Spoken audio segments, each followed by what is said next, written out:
Hello everyone, welcome back to my channel education shelf live. I am doctor Riddhi Agarwal और आज मैं आप लोगों के लिए नेक्स्ट चैप्टर लेके आई हूँ एमसीक्यूज का, जो कि है मॉर्फोलॉजी ऑफ फ्लावरिंग प्लांट्स। तो फर्स्ट जो लेक्चर लिया था उसमें हमने प्लांट किंगडम के कुछ इंपॉर्टेंट एमसीक्यूज देखे थे।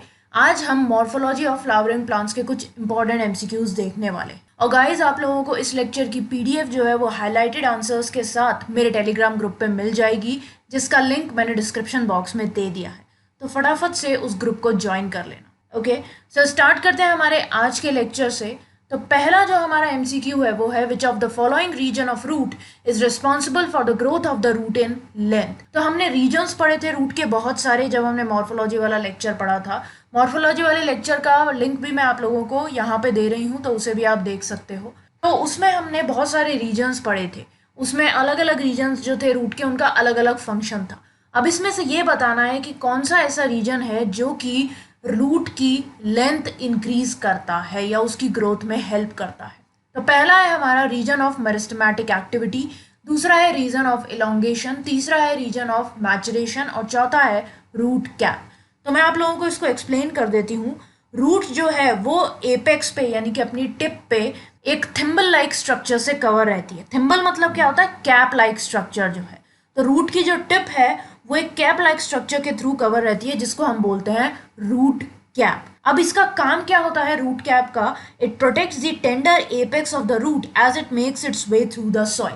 अब जो हमारी रूट है उसका जो बिल्कुल टिप है वो सॉइल के थ्रू जाता जाता अपना जगह बनाता है, तो वो खराब ना हो, डैमेज ना हो, इसलिए उसको प्रोटेक्शन देने के लिए रूट कैप लगाई जाती है, जिससे वो आसानी से सॉइल के अंदर अपनी जगह बना सके। Now a few millimetres above the root cap is the region of meristematic activity. अब ये हमारा रूट कैप वाला रीजन हो गया। इससे थोड़ा सा ऊपर, कुछ मिलीमीटर ऊपर, हमारा दूसरा रीजन आता है जो कि मेरिस्टेमेटिक एक्टिविटी का होता है। Now the cells of this region are very small, thin walled and with dense protoplasm. तो जो सेल्स प्रेजेंट होती हैं इस रीजन में वो बहुत छोटी होती हैं, उनकी वॉल भी बहुत पतली होती है, लेकिन उनका प्रोटोप्लाज्म बहुत ज़्यादा होता है, डेंस प्रोटोप्लाज्म प्रेजेंट होता है उनमें। वो बहुत जल्दी जल्दी जो है डिवाइड करती हैं। फिर आता है हमारा तीसरा रीजन। अब इस रीजन के और ऊपर अगर हम थोड़ा सा जाएंगे तो रैपिड इलोंगेशन और एनलार्जमेंट होता है, और ये रीजन रिस्पॉन्सिबल रहता है कि रूट जो है उसकी लेंथ बढ़ सके। तो ये वाला जो रीजन है मेरिस्टेमेटिक एक्टिविटी के ऊपर वाला, इसको हम बोलते हैं रीजन ऑफ इलोंगेशन। अब जो इलोंगेशन जोन की सेल्स हैं वो धीरे धीरे डिफ्रेंशिएट करके मेच्योर करने लगती हैं। तो जिस रीजन में वो मेच्योर करती हैं उसको हम बोलते हैं रीजन ऑफ मैचुरेशन। इस रीजन से कुछ एपिडर्मल सेल्स जो हैं वो बहुत ही फाइन और डेलिकेट थ्रेड लाइक स्ट्रक्चर्स भी बनाती हैं, जिसको हम रूट हेयर्स बोलते हैं। और जो रूट हेयर्स हैं वो वाटर और मिनरल एब्जॉर्प्शन में हेल्प करते हैं सॉइल से। तो मेरिस्टेमेटिक एक्टिविटी वाली जो सेल्स हैं वो डिवाइड करती हैं। इलोंगेशन वाला जो रीजन है वो रूट की लेंथ बढ़ाने में हेल्प करता है, और मैचुरेशन वाले जोन जो है उसमें हमें रूट हेयर्स मिलते हैं। क्लियर है? सो करेक्ट आंसर जो होगा वो हो जाएगा reason of elongation. Then next question is the main functions of root system is और आर। तो इसमें रूट सिस्टम के मेन फंक्शंस जो है वो पूछे गए हैं।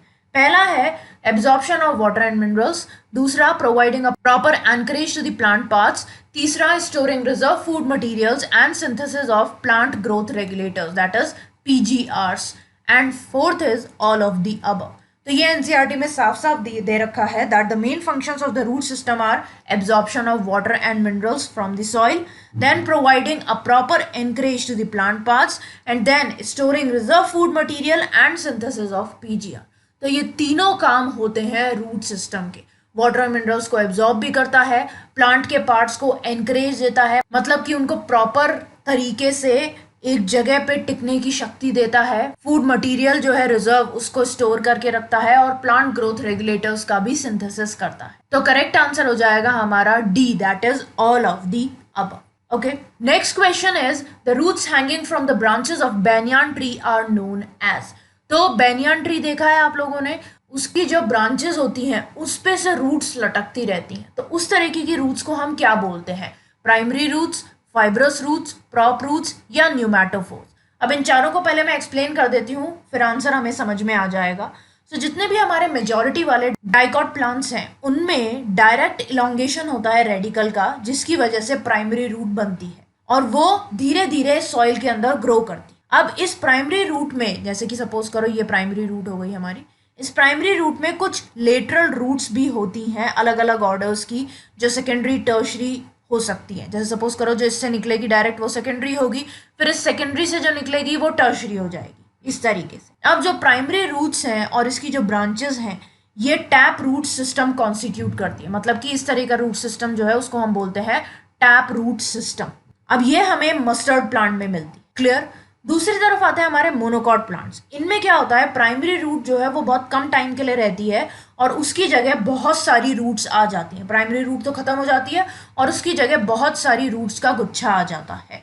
तो ये रूट्स जो हैं वो हमारे स्टेम के बिल्कुल निचले भाग से ओरिजिनेट करती हैं और फाइब्रस रूट सिस्टम बनाती हैं। ये जो रूट सिस्टम है ये हमें वीट प्लांट में मिलता है। अब कुछ प्लांट्स होते हैं जैसे कि ग्रास हो गया, मॉन्स्टेरा हो गया और बेनियान ट्री हो गया। इन तीनों में ही जो रूट्स हैं वो प्लांट के अलग अलग पार्ट्स से निकलती हैं रेडिकल के अलावा, इसीलिए उनको हम बोलते हैं एडवेंटिशियस रूट्स। और कुछ प्लांट्स होते हैं हमारे राइजोफोरा जैसे, जो कि स्वाम्पी एरियाज में यानी कि दलदल वाले एरियाज में ग्रो करते हैं। तो उनमें से रूट्स जो हैं वो ग्राउंड से निकल के ऊपर की तरफ ग्रो करती हैं। तो इस तरीके की रूट्स को हम बोलते हैं न्यूमैटोफोर्स। और जो न्यूमैटोफोर्स होती हैं they help to get oxygen for respiration के लिए ऑक्सीजन लेने में मदद करती। और जो पर्टिकुलरली बेनियान ट्री की रूट्स हैं उसको हम प्रॉप रूट्स बोलते हैं। ये बेनियान ट्री को एंकरेज देने में हेल्प करती। क्लियर। सो हमारा करेक्ट आंसर हो जाएगा प्रॉप रूट्स। अब आते हैं हमारे नेक्स्ट क्वेश्चन पे जो कि है फाइलोक्लेड्स के बारे में। तो फाइलोक्लेड्स क्या होते हैं? दे आर लीफ मॉडिफिकेशन और they are one internode long stems और दे आर मॉडिफाइड पेटियोल्स और they are green succulent stems of indefinite growth. तो फाइलोक्लेड जो है वो एक स्पेशल मॉडिफाइड फोटोसिंथेटिक स्टेम होता है जो कि ज़ेरोफाइट्स में प्रेजेंट होता है। तो पहली बात तो ये स्टेम होता है। तो जितने भी लीफ वाले हमारे ऑप्शंस रहेंगे उनको हम हटा देंगे। तो लीफ मॉडिफिकेशन हट गया, मॉडिफाइड पीटियोल्स भी हट गया क्योंकि पीटियोल्स भी लीफ का पार्ट होता है। अब दो हमारे पास बचे, वन इंटरनोड लॉन्ग स्टेम और green succulent stems of indefinite growth. तो ये जो होते हैं फाइलोक्लेड्स ये ज़ीरोफाइट्स में प्रेजेंट होते हैं, यानी कि ऐसे प्लांट्स में जो कि डेजर्ट एरियाज में उगते हैं। Now they have a reduction in leaf size, early leaf fall, formation of scaly leaves, spine, thorns, cuticle etcetera to reduce transpiration. अब जो हमारे ज़ेरोफाइट्स होते हैं उनमें क्या है, ट्रांसपिरेशन कम से कम हो, वाटर लॉस बहुत कम हो, इसकी वजह से या तो वो अपने लीफ के साइज को कम कर लेते हैं या फिर लीफ जो है वो बहुत जल्दी गिर जाती हैं उनमें, या फिर स्केली लीव्स बना लेते हैं, या फिर जो लीव्स हैं वो कांटों की फॉर्म में कन्वर्ट हो जाती हैं। तो इन केसेस में क्या होता है, जो स्टेम्स है वो फ्लैटन हो जाते हैं, पतले पतले एकदम बिल्कुल चपटे हो जाते हैं और वो फोटोसिंथेसिस कैरी आउट करते हैं। तो जो हमारे फाइलोक्लेड्स हैं वो ग्रीन सक्यूलेंट स्टेम्स होते हैं जो इनडेफिनिट ग्रोथ के होते हैं। ओके, सो करेक्ट आंसर हो जाएगा हमारा D. Then next question is a lateral branch with short internodes and each node bearing a rosette of leaves and a tuft of roots is found in aquatic plants like। तो ये as it is जो line है ये NCERT से उठाई गई है कि एक लेटरल ब्रांच होती है जिसमें छोटी इंटरनोड्स होती हैं और हर एक नोड जो है उस पे लीव्स का रोजेट और रूट्स का टफ्ट होता है। यानी कि जैसे सपोज करो ये नोड हो गई हमारी, फिर ये छोटी सी इंटरनोड आई, फिर ये नोड आ गई, फिर छोटी सी इंटरनोड आई, फिर नोड आ गई और हर एक नोड पे ऊपर की तरफ पूरी लीव्स का रोजेट रहेगा और नीचे जो है रूट्स का गुच्छा रहेगा। तो ये हमें एक्वेटिक प्लांट्स में मिलती हैं। और कौन से एक्वेटिक प्लांट्स में मिलती हैं? पिस्टिया और इकॉर्निया में। तो ये डायरेक्टली क्वेश्चन एनसीईआरटी से उठाया गया है तो इसीलिए इसको एक्सप्लेन करने की जरूरत नहीं है। तो इसका आंसर हो जाएगा A. Then next question is in Nepenthes that is pitcher plant, pitcher is the modification of which part of leaf. तो नेफेंथिस हमने पढ़ रखा है पिचर प्लांट होता है, तो उसमें जो पिचर बनता है वो लीफ के किस पार्ट का मॉडिफिकेशन है ये बताना है। ये तो हमें पता है कि लीफ का मॉडिफिकेशन है, लेकिन लीफ के भी किस पार्ट का मॉडिफिकेशन है ये पता होना जरूरी है। तो पहला है पीटियोल, दूसरा है बेस, तीसरा है लेमाइना और चौथा है ऑल ऑफ दीज। तो देखो पार्ट्स ऑफ लीफ का डायग्राम दिखाई दे रहा है आप लोगों को। तो ये हमारा पीटियोल है जिससे हमारी लीफ स्टेम से जुड़ी रहती है। ये हमारा लेमाइना है या जिसको हम लीफ ब्लेड भी बोलते हैं, और ये हमारा बेस है। तो जो हमारा नेफेंथिस है यानी कि पिचर प्लांट, इसमें जो पिचर है it is a modified lamina which forms at the end of the tendril and possesses colored lid to attract insects। तो इसमें क्या होता है, जो ये लेमाइना वाला पार्ट है हमारा यानी कि जो लीफ ब्लेड है, ये पिचर बना लेती है टेंड्रिल के एंड पे, और इसमें जो लिड होती है, जो इसका ढक्कन होता है पिचर का, वो काफी कलर्ड होता है जिससे इंसेक्ट्स अट्रैक्ट हो सके। और जब इंसेक्ट्स इसके अंदर आते हैं तो वो नीचे गिर जाते हैं क्योंकि स्लिपरी एरिया होता है और इसमें कुछ फ्लूइड होता है जिसकी वजह से वो उस प्रे को, उस इंसेक्ट को डाइजेस्ट कर पाता है। क्लियर है? सो करेक्ट आंसर हो जाएगा इसका lamina, that is C. Then next question is very important. It is about the placentation present in plants. So ovary one chambered होती है, लेकिन एक false septum के बनने से वो two chambered हो जाती है।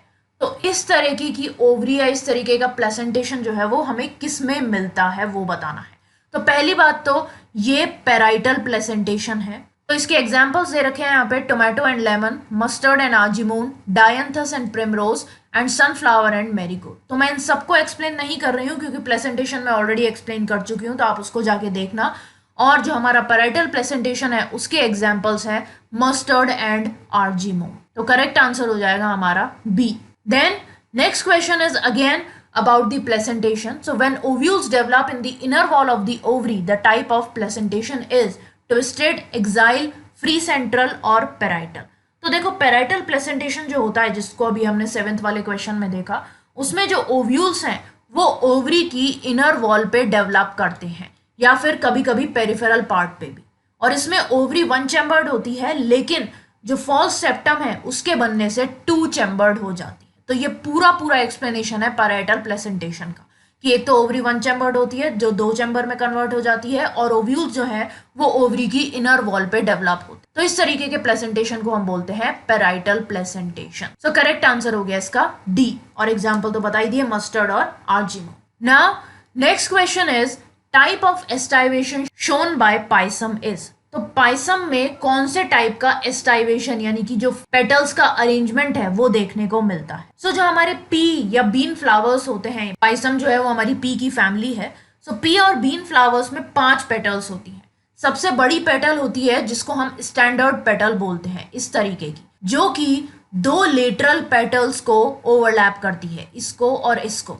ये जो 2 लेटरल पेटल्स हैं हमारी, इनको हम बोलते हैं विंग्स। ये हो गया हमारा स्टैंडर्ड। फिर ये जो 2 विंग्स हैं हमारे, they in turn overlap the 2 smallest anterior petals. उसके बाद ये दोनों विंग्स जो हैं वो सबसे छोटी एंटीरियर पेटल्स जो हैं 2, उनको ओवरलैप करती हैं, और इन पेटल्स को हम बोलते हैं कील। सो इस तरीके का जो एस्टाइवेशन है उसको हम वेक्सिलरी एस्टाइवेशन या फिर पेपिलियोनेशियस एस्टाइवेशन बोलते हैं। तो ये प्रेजेंट होता है हमारा पी और बीन फ्लावर्स में। तो करेक्ट आंसर हो गया हमारा बी, दैट इज वेक्सिलरी एस्टाइवेशन। तो हो गया क्लियर, सबसे बड़ी पेटल जो है वो है स्टैंडर्ड, उसके बाद जो 2 छोटी पेटल्स हैं वो है विंग्स, और सबसे छोटी जो 2 पेटल्स हैं वो है कील। तो टोटल 5 पेटल्स होती हैं वेक्सिलरी एस्टाइवेशन में। Now next question is select the option with incorrect information about the given angiospermic families. तो आपकी एनसीईआरटी में 3 फैमिलीज दी गई हैं, फेबेसिए, सोलानासिए और लिलिएसिए, और इन तीनों के ही यहाँ पे ऑप्शंस दे रखे हैं। तो पहला है फेबेसिए फैमिली। इसके 2 ऑप्शंस हैं कि इसमें एक तो पॉलीपेटलस कंडीशन होती है और एक इसमें जाइगोमॉर्फिक फ्लावर्स होते हैं। तो ये दोनों कंडीशंस प्रेजेंट होती हैं उसमें, ये एकदम करेक्ट है। अगर आप चाहो तो इसकी फैमिली को पढ़ सकते हो। फिर आता है हमारा सोलानासिए फैमिली, जो कि हमारी पोटैटो की फैमिली होती है। तो इसमें बिल्कुल साइमोस इन्फ्लोरेसेंस हमें मिलता है। फिर लास्ट आता है हमारा लिलिएसिए फैमिली। लिलिएसिए फैमिली में दे रखा है कि 5 स्टेमन्स होते हैं और ये मोनोएडेल्फस होता है। मोनोएडेल्फस का मतलब स्टेमन्स जो है वो एक साथ फ्यूज रहे हैं, उसको हम बोलते हैं मोनोएडेल्फस। तो ये गलत है, क्योंकि लिलिएसिए फैमिली में 6 स्टेमन्स होते हैं 3+3 के ग्रुप में, और ये एपीटेपलस होते हैं। एपीटेपलस मतलब टेपल से अटैच रहते हैं। टेपल क्या होता है? टेपल एक ऐसी कंडीशन होती है जब हम सेपल्स और पेटल्स को डिफ्रेंशिएट नहीं कर पाते, वो एक टेपल टाइप का स्ट्रक्चर जो है बना लेते हैं, जिसमें हम ना तो उसको हम सेपल बोल सकते हैं और ना उसको पेटल बोल सकते हैं, तो उसको हम टेपल बोलते हैं। तो जो स्टेमन्स हैं वो टेपल्स पे अटैच्ड रहते हैं। तो ये हो गया हमारा एपिटेपलस और इसमें 6 स्टेमन्स होते हैं, इसलिए ये वाला जो है हमारा ऑप्शन ये रॉन्ग हो गया। तो करेक्ट आंसर हो जाएगा इसका डी। एक और बात, जो हमारे मोनोएडल्फस स्टेमन्स हैं वो हमें मालवेसिए फैमिली में मिलते हैं। ये बात बस ध्यान रख लेना, बाकी इसमें डीप में जाने की जरूरत नहीं है। मालवेसिए फैमिली में हमें मोनोएडल्फस स्टेमन्स मिलते हैं। क्लियर है? ये सब चीजें यहाँ पे एक्सप्लेन नहीं कर रही हूँ। पॉलीपेटलस कंडीशन क्या होती है, जाइगोमॉर्फिक फ्लावर्स क्या होते हैं, साइमोस इन्फ्लोरेसेंस, ये सब चीज हम मॉर्फोलॉजी वाले चैप्टर में पढ़ चुके हैं। ओके, सो आप लोग वहां से पढ़ लेना। और वैसे भी अब तो आप लोगों को याद हो गई होंगी कि एक एक क्या कंडीशंस होती। अब आते हैं हमारे नेक्स्ट क्वेश्चन पे, जो कि है कोकोनट के एडिबल पार्ट के बारे में। So the edible part of coconut is pericarp, perisperm, cotyledon या endosperm। तो जो एडिबल पार्ट होता है, जो व्हाइट कलर का पार्ट आप खाते हो एक नारियल में, वो होता क्या है? देखो, जो हस्क होता है हमारे नारियल का, यानी कि जो मीजोकार्प होता है, it composed of fibres called coir. तो जो फाइबर्स निकलते हैं, जो ऊपर से उसके बाल होते हैं, वो मीजोकार्प वाला एरिया होता है। इसके अलावा एक इनर स्टोन होता है जिसको हम एंडोकार्प बोलते हैं। तो यहाँ पे हालांकि वो दोनों ही चीजें नहीं दे रखी हैं। फिर ये जो हार्ड एंडोकार्प होता है, यानी कि जो हमें नारियल बिना बाल के मिलता है, वो वाला नारियल, इसमें 3 जर्मिनेशन पोर्स होते हैं जो आपको क्लियरली दिखते हैं, जिसको आप नारियल की आंख बोलते हो। और इनमें से ही एक में से रेडिकल जो है, यानी कि रूट पार्ट जो है, वो इमर्ज करता है जब एम्ब्रियो जर्मिनेट करता है। इसके अलावा adhering to the inside wall of endocarp is the testa. जो एंडोकार्प होता है उसकी इनर वॉल पे टेस्टा जो है वो अटैच रहता है, और इस टेस्टा के साथ साथ एक मोटा सा एल्ब्यूमिनस एंडोस्पर्म भी होता है, जो कि व्हाइट पार्ट होता है हमारे कोकोनट का। क्लियर है? तो जो हमारा एडिबल पार्ट हो गया कोकोनट का, वो होता है एंडोस्पर्म, यानी कि D will be the correct answer. जो पेरिस्पर्म है वो क्या होता है? ये एक मास होता है न्यूट्रिटिव मटेरियल का, जो कि एम्ब्रियो सैक के बाहर मिलता है हमें। ये भी कुछ फ्रूट्स में हमें मिलता है, लेकिन कोकोनट में ये चीज प्रेजेंट नहीं होती है। और पेरिकार्प क्या होता है? पेरिकार्प जो आउटसाइड लेयर होती है किसी भी फ्रूट की, उसको हम बोलते हैं पेरिकार्प। क्लियर हो गया? अब आते हैं हमारे नेक्स्ट क्वेश्चन पे, जो कि है the fruit of mango and coconut is known as a drupe. अब जो मैंगो और कोकोनट का फ्रूट होता है उसको हम ड्रूप बोलते हैं। तो ड्रूप जो है वो डेवलप किससे होता है? कंप्लीट इन्फ्लोरेसेंस से, मोनोकार्पलरी सुपीरियर ओवरी से, मल्टीकार्पलरी सिनकार्पस गाइनोशियम से, या फिर मोनोकार्पलरी इंफीरियर ओवरी से। तो ये चीज भी आपकी एनसीईआरटी में दे रखी है, that in mango and coconut fruit is known as drupe and they develop from monocarpellary superior ovaries and are one seeded। तो ये बात ध्यान रखनी है कि जो ड्रूप वाले फ्रूट्स हैं वो मोनोकार्पलरी सुपीरियर ओवरी से डेवलप करते हैं, और इनमें एक ही सीड होती है। They are one seeded fruits. तो करेक्ट आंसर हो जाएगा हमारा मोनोकार्पलरी सुपीरियर ओवरी। सिनकार्पस का मतलब क्या होता है? जब बहुत सारी ओवरीज फ्यूज होती हैं। सिन हम जब ही यूज करते हैं जब कुछ चीज एक साथ फ्यूज हो जाती है, मिल जाती है, तब। ओके, अब आते हैं हमारे नेक्स्ट क्वेश्चन पे, जो कि है प्लूम्यूल ऑफ व्हीट के बारे में। So the plumule of wheat is enclosed इन। अब जो प्लूम्यूल और रेडिकल होता है व्हीट का, वो अलग अलग शीट्स में एनक्लोज्ड रहते हैं। जो प्लूम्यूल है वो एनक्लोज रहता है कोलियोप्टाइल में, और जो हमारा रेडिकल है वो एनक्लोज रहता है कोलियोराइजा में। तो ये बात ध्यान रखनी है दोनों चीजें। तो हमारा करेक्ट आंसर क्या हो जाएगा? कोलियोप्टाइल। तो प्लूम्यूल है जो व्हीट का, वो कोलियोप्टाइल में एनक्लोज्ड रहता है। अब यहाँ पे हमें 2 ऑप्शंस और दिखाई दे रहे हैं, स्क्यूटेलम और कैरंकल। ये कैरंकल है, कैरकंकल नहीं। तो कैरंकल जो है वो आउटग्रोथ होती है, जो कि कुछ सीड्स में मिलती है हमें, जैसे कि कैस्टर सीड वगैरह में।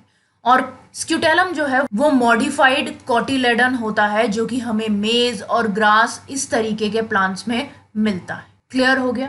अब आते हैं हमारे नेक्स्ट क्वेश्चन पे, जो कि है in which of the following fruits the edible part is aril. तो इनमें से किस फ्रूट में जो एडिबल पार्ट है वो एरिल होता है? तो एरिल होता क्या है? पहली बात तो एरिल एक स्पेशलाइज्ड आउटग्रोथ होती है एक सीड से, जो कि या तो सीड को पूरी तरीके से कवर कर लेती है या सीड को पार्टली कवर करके रखती है। सो अब हम ऑप्शंस पे आते हैं, लीची, कस्टर्ड एप्पल, पोमेग्रेनेट और ऑरेंज। तो लीची जो है उसमें एडिबल पार्ट एरिल ही होता है। कस्टर्ड एप्पल जो है हमारा, उसमें एडिबल पार्ट जो है वो होता है मीजोकार्प। फिर पोमेग्रेनेट में सीड्स जो है वो एडिबल पार्ट होती हैं, और ऑरेंज में एंडोकार्प जो होता है वो एडिबल पार्ट होता है। तो करेक्ट आंसर जो है वो हो जाएगा lychee. Then next question is which one of the following statements is incorrect. तो हमें इसमें से गलत स्टेटमेंट चूज करना है। पहला है a proteinaceous aleurone layer is present in maize grain, ये एकदम करेक्ट है। मेज का जो मक्के का जो ग्रेन होता है उसमें प्रोटीनेशियस एल्यूरॉन लेयर प्रेजेंट होती है। नेक्स्ट है flower of tulip is a modified shoot, ये भी सही है। तीसरा है ट्राइकार्पलरी syncarpous gynoecium is found in flowers of फेबेसिए, ये गलत है क्योंकि इसमें जो ओवरी होती है वो सुपीरियर होती है, मोनोकार्पलरी होती है ना कि ट्राइकार्पलरी। यूनिलॉक्यूलर होती है बहुत सारे ओव्यूल्स के साथ, और इसका जो स्टाइल होता है वो भी सिंगल होता है। सो ट्राइकार्पलरी की जगह अगर मोनोकार्पलरी ओवरी लिखा होता तो शायद ये स्टेटमेंट सही हो जाता, इसमें मोनोकार्पलरी ओवरी प्रेजेंट हो। Then seed coat is thick and membranous in coconut, ये भी एकदम करेक्ट है। सो हमारा इनकरेक्ट आंसर हो जाएगा सी। अब आते हैं हमारे नेक्स्ट क्वेश्चन पे जो कि है स्वीट पोटैटो के बारे में। So sweet potato is a modified dash. Sweet potato जो है वो किस चीज का मॉडिफिकेशन है? स्टेम का, एडवेंटिशियस रूट का, टैप रूट का, या फिर राइजोम का? अब ऑलरेडी हम एडवेंटिशियस, टैप रूट सिस्टम ये सब पढ़ चुके हैं। तो जो हमारा कैरेट और टर्निप होता है उसकी जो टैप रूट होती हैं और स्वीट पोटैटो की जो एडवेंटिशियस रूट्स होती हैं वो फूल के फूड स्टोर कर लेती हैं अपने अंदर, ठीक है, और हमें स्वीट पोटैटो मिल जाता है। तो स्वीट पोटैटो जो है it is a modified adventitious root. Clear है? अगर इसमें आता कैरेट इज अ मॉडिफाइड तो वो होता टैप रूट, या टर्निप इज अ मॉडिफाइड तो वो भी होता टैप रूट, लेकिन स्वीट पोटैटो के केस में एडवेंटिशियस रूट्स होती है। Then next question is the standard petal of a papilionaceous corolla is also called. तो अभी हमने वेक्सिलरी वाला एस्टाइवेशन देखा था, तो जो उसमें स्टैंडर्ड पेटल थी यानी कि सबसे बड़ी वाली पेटल थी उसका एक और नाम होता है, उसको हम बोलते हैं वेक्सिलम। तो ये आपको फैक्ट ध्यान रखना है, बस ज्यादा इसमें डीप में जाने की जरूरत नहीं है। तो इसका करेक्ट आंसर हो जाएगा सी। जो स्टैंडर्ड पेटल है पेपिलोनेशियस कोरोला की उसको हम बोलते हैं वेक्सिलम। अब कैरिना जो है वो क्या होता है? जो हमारा कील वाला स्ट्रक्चर था उसको हम कैरिना भी बोल सकते हैं, और पैपस जो है वो मॉडिफाइड कैलिक्स को बोला जाता है। और कोरोना क्या होता है? कोरोना वायरस नहीं है ये। कोरोना एक स्पेशल पार्ट होता है, किसी किसी फ्लावर में एडिशनल पार्ट प्रेजेंट होता है जो कि स्टेमन्स की आउटर एज से अराइज करता है। क्लियर? अब आते हैं हमारे आज के लास्ट क्वेश्चन पे जो कि है perigynous flowers are found in. जो आपकी एनसीईआरटी है उसमें पेरिगाइनस, हाइपोगाइनस और एपिगाइनस 3 तरह के फ्लावर्स दे रखे हैं, तो उनको एक्सप्लेन कर देती हूँ मैं एकदम शॉर्ट में। तो सबसे पहले पढ़ते हैं हाइपोगाइनस फ्लावर्स के बारे में। हाइपोगाइनस फ्लावर्स में क्या होता है? जो गाइनोशियम है वो हाईएस्ट पोजीशन पे होता है, और जो बाकी पार्ट्स हैं फ्लावर के, चाहे वो स्टेमन्स हों, चाहे वो पेटल्स हों, चाहे वो सेपल्स हों, वो सब उसके नीचे होते हैं। तो इस तरीके के जो फ्लावर्स हैं उनमें जो ओवरी है वो सुपीरियर ओवरी होती है, और इसके एग्जाम्पल्स हैं मस्टर्ड, चाइना रोज और ब्रिंजल। दूसरा आता है हमारा एपिगाइनस फ्लावर्स। एपिगाइनस फ्लावर्स में क्या होता है? जो थैलेमस की मार्जिन होती है वो ऊपर की तरफ ग्रो करती है और ओवरी को अपने अंदर पूरी तरीके से समा लेती है और उसके साथ फ्यूज हो जाती है, और जो बाकी पार्ट्स होते हैं फ्लावर्स के वो ओवरी के ऊपर ग्रो करते हैं। इसलिए ओवरी जो है इन केसेस में इंफीरियर ओवरी होती है, और इसके एग्जाम्पल्स हैं गुआवा, कुकुम्बर और जो सनफ्लावर के रे फ्लोरेट्स होते हैं वो। और तीसरा आता है हमारा पेरिगाइनस फ्लावर्स। पेरिगाइनस फ्लावर्स में क्या होता है? जो गाइनोशियम है वो सेंटर पे होता है और बाकी जो पार्ट्स हैं वो थैलेमस की रिम पे लोकेटेड होते हैं उसी लेवल पे। तो हाइपोगाइनस में तो बाकी पार्ट्स जो है वो ओवरी के नीचे थे, एपिगाइनस में उसके ऊपर थे, और पेरिगाइनस में उसके लेवल पे ही होते हैं। जिस लेवल पे गाइनोशियम है उसी लेवल पे बाकी फ्लावर पार्ट्स भी होंगे, तो इसीलिए उसको हम बोलते हैं पेरिगाइनस। यहाँ पे ओवरी जो है वो हाफ इंफीरियर होती है। क्लियर? और इसके एग्जाम्पल्स हैं प्लम, रोज और पीच। तो अब एग्जाम्पल्स देख लेते हैं हम। हमारा पहला ऑप्शन है चाइना रोज, फिर गुआवा और फिर कुकुम्बर। तो जैसा कि हमने देखा चाइना रोज फ्लावर जो है वो हाइपोगाइनस फ्लावर होता है, रोज जो है वो पेरिगाइनस होता है, गुआवा और कुकुम्बर दोनों ही एपिगाइनस होते हैं। तो हमारा करेक्ट आंसर हो जाएगा रोज, दैट इज बी। इसमें हमारे पेरिगाइनस फ्लावर्स हमें मिलते हैं। क्लियर है? ये थे हमारे आज के कुछ इंपॉर्टेंट एमसीक्यूज जो कि मॉर्फोलॉजी ऑफ फ्लावरिंग प्लांट से थे। नेक्स्ट लेक्चर जो रहेगा उसमें हम एनाटॉमी ऑफ फ्लावरिंग प्लांट्स के कुछ एमसीक्यूज देखेंगे, इंपॉर्टेंट वाले। ओके, सो मैं होप करती हूँ कि आपको ये सारे क्वेश्चंस अच्छी तरीके से समझ में आ गए होंगे और उनके एक्सप्लेनेशन भी। कोई भी डाउट आता है तो आप मुझसे कमेंट सेक्शन में भी पूछ सकते हो। इसके अलावा अगर आपका कोई और डाउट भी है तो आप मुझसे मेरे टेलीग्राम ग्रुप पे पूछ सकते हो, जिसका लिंक मैंने डिस्क्रिप्शन बॉक्स में दे दिया है। और उसी टेलीग्राम ग्रुप पे आपको इन लेक्चर्स की पीडीएफ भी मिल जाएगी हाईलाइटेड आंसर्स के साथ। और इसके अलावा जो मैंने बायो और केमिस्ट्री के लेक्चर्स लिए हैं पूरे पूरे चैप्टर्स के, उनकी पीडीएफ भी आपको वहाँ पे मिल जाएगी, तो आप डाउनलोड करके आसानी से उनको पढ़ सकते हो। ठीक है, सो गाइस लाइक का बटन दबा देना, शेयर करना अपने फ्रेंड्स के साथ, चैनल को सब्सक्राइब कर देना और सब्सक्राइब करने के बाद जो बेल आइकन है उसे दबा देना, जिससे आप लोगों को नोटिफिकेशन मिल जाएगा जैसे ही वीडियो प्रीमियर होने वाला होगा। ओके, सो आज के लिए बस इतना ही। That's all for today guys, thanks for watching, bye bye.